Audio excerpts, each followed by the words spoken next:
Lingkungan Anda menentukan value Anda.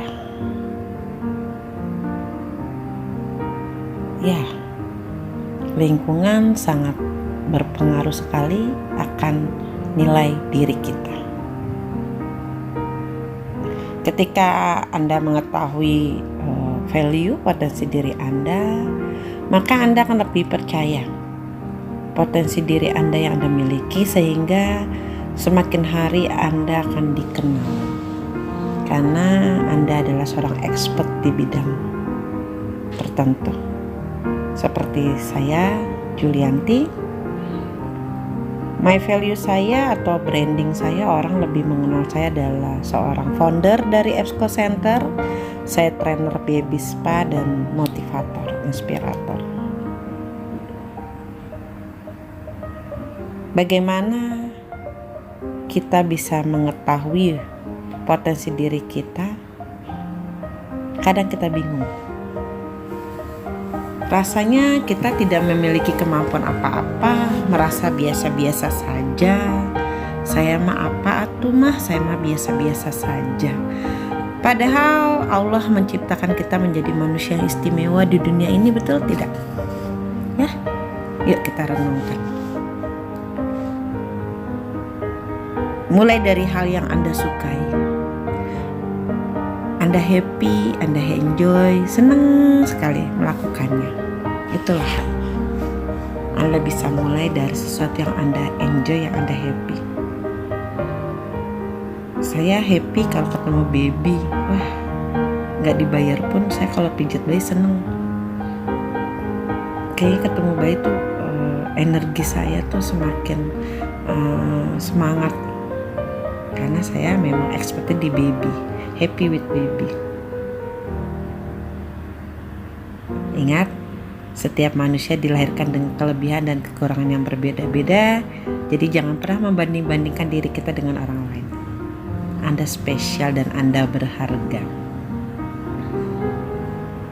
Saya mengetahui saya mempunyai value, saya mempunyai potensi diri dari sebuah lingkungan. Ya, lingkungan. Saya awalnya ikut beberapa pelatihan. Di pelatihan itu saya bertemu dengan para mentor, dan mentor itu banyak sharing bagaimana dia bisa menemukan value-nya. Saat itu saya pernah mengikuti sebuah pelatihan, dan mentor itu, si trainer itu berkata, silakan, katanya, tuliskan saat ini teman terdekat Anda. Yang saat itu saya tahu teman dekat saya, ya karena saya baru resign ya, jadi teman dekat saya ya teman yang ada di kerjaan saya gitu. Dan lucunya si trainer itu bilang, teman Anda itu gak jauh beda dengan diri Anda. Maksudnya apa? Salah satu adalah isi dompetmu. Isi dompetmu mempengaruhi dengan siapa teman dekat Anda sekarang. Dan menentukan juga cara berpikir Anda untuk 5 tahun ke depan. Disitulah saya mulai tersadar, wah, kalau teman saya itu lagi ya isi dompetnya sama cara berpikirnya sama dong gitu kan, masih jadi karyawan. Sedangkan saya saat itu sudah memilih untuk menjadi seorang pembisnis. Akhirnya mulai saya rubah dengan saya mengikuti berbagai seminar-seminar. Saya memutuskan untuk mencari teman-teman baru. Saya aktif di komunitas, dan yang paling saya suka adalah saya mencari mentor, sehingga wawasan saya lebih terbuka. Jujur, saat saya jadi karyawan, rasanya saya tidak tahu apa-apa gitu. Setelah saya resign, saya ketemu dunia luar. Ternyata saya bukan apa-apa, saya nggak punya apa-apa. Ternyata banyak kekurangan di dalam diri saya. Akhirnya saya belajar menjadi orang yang optimis untuk hidup, karena paling penting hidup itu harus optimis. Lalu saya memperluas kualitas pertemanan saya lebih selektif. Saya ingin sekali memiliki teman-teman yang sukses, yang mempunyai mindsetnya masa depan menjadi yang lebih baik. Dan saya ingin sekali menjadi sahabat teman-teman semua, bisa menjadi mentor teman-teman semua, karena saya juga dulu mengalami di mana saya mencari lingkungan yang tepat. Disitulah saya memulai dari lingkungan pertemanan.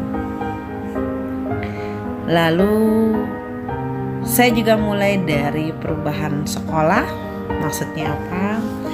Saya tidak ingin pendidikan saya menjadi sebuah penghambat untuk saya sukses. Sarjana itu bukan menjadi penghambat, tetapi sarjana itu menjadikan kita banyak potensi, banyak hal-hal yang bisa kita lakukan. Lalu setelah saya resign dan saya memutuskan menjadi pembisnis, saya melanjutkan lagi kuliah saya.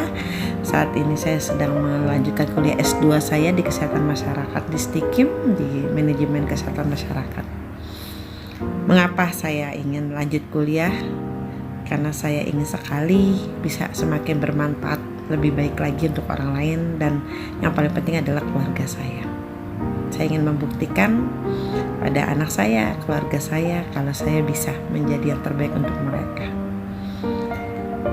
Karena banyak di sekitaran kita sarjana itu jadi penghambat. Saya kan sarjana, punya gelar di belakang nama. Masa saya harus kerja gak sesuai dengan disiplin ilmu saya? Ini pekerjaannya yang terlalu rendah. Banyak seperti itu. Masa saya sarjana jadi tukang pijat? Saya kan tenaga kesehatan. Masa jadi tukang pijat?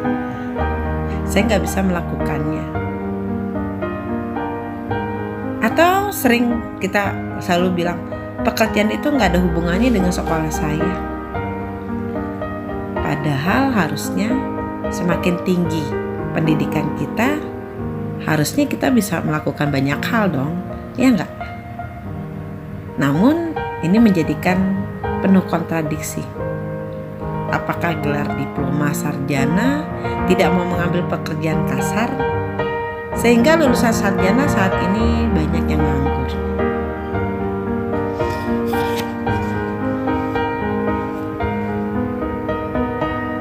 Ini saya sadari sekali setelah saya dulu lulus kuliah D3. Saya lulus kuliah D3, saya menyadari saya memang orang yang biasa-biasa. Maksudnya biasa tuh ya secara nilai sekolah saya biasa saja, IPK saya juga rendah gitu ya. Jadi ya kalau dibilang saya orang bodoh, tapi saya mau berjuang keras untuk sukses. Mungkin kalau orang pintar dia sudah mudah mendapatkan pekerjaan dengan IPK yang perusahaan minta gitu ya. Tapi kalau orang bodoh memang harus berjuang gitu ya. Jadi saya ingat kalimatnya Bob Sadino gitu ya. Lebih baik kita ciptakan lapangan pekerja daripada kita menunggu lowongan pekerjaan yang belum pasti. Ya. Mungkin kalau untuk teman-teman yang saat ini masih belum dapat pekerjaan, ya lebih baik kita ciptakan lapangan kerja daripada kita hanya mencari lamaran pekerjaan kemana-mana. Setuju? Insya Allah pasti bisa. Ya. Setelah saya resign, akhirnya saya coba untuk tidak menjadikan sarjana atau pendidikan ini menjadi penghambat. Saya lakukan banyak hal. Mulai saya home care ke rumah-rumah pasien. Saya mulai dari perawatan luka, perawatan ibu, perawatan bayi baru lahir ya, mandiin bayi, perawatan hospitalisasi ya. Saya juga aktif di komunitas senam jantung sehat, senam lansia ya. Itu saya lakukan. Semua itu proses. dinikmati aja saat itu ya, walaupun penuh air mata dan jatuh bangun ya. Sampai saya tuh pernah berbisnis makanan ya, makanan catering gitu ya, makanan frozen food ya. Sampai saya pernah jualan di depan sekolah ya, enggak gitu ya, saya lakukan gitu ya. Karena selama saya melakukan pekerjaan ini, walaupun tidak ada hubungan dengan sekolah ya gitu ya, selama ini halal, tidak korupsi atau mengambil hak orang lain, ya saya lakukan. Karena dengan satu tujuan, saya ingin melakukan pekerjaan ini untuk mencapai impian saya. Ya, jadi jangan menjadi penghambat untuk sekolah atau sarjana kita untuk menjadikan kita maju.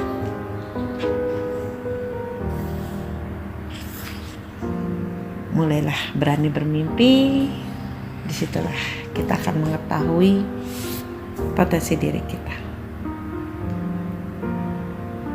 Pilihlah lingkungan yang menurut Anda bisa menentukan masa depan Anda, bisa menentukan kesuksesan Anda, dan yang paling penting adalah bisa menjadi sahabat dunia akhirat. Oke, setuju? Oke, with love, Julianti, founder EFCO Center, penulis buku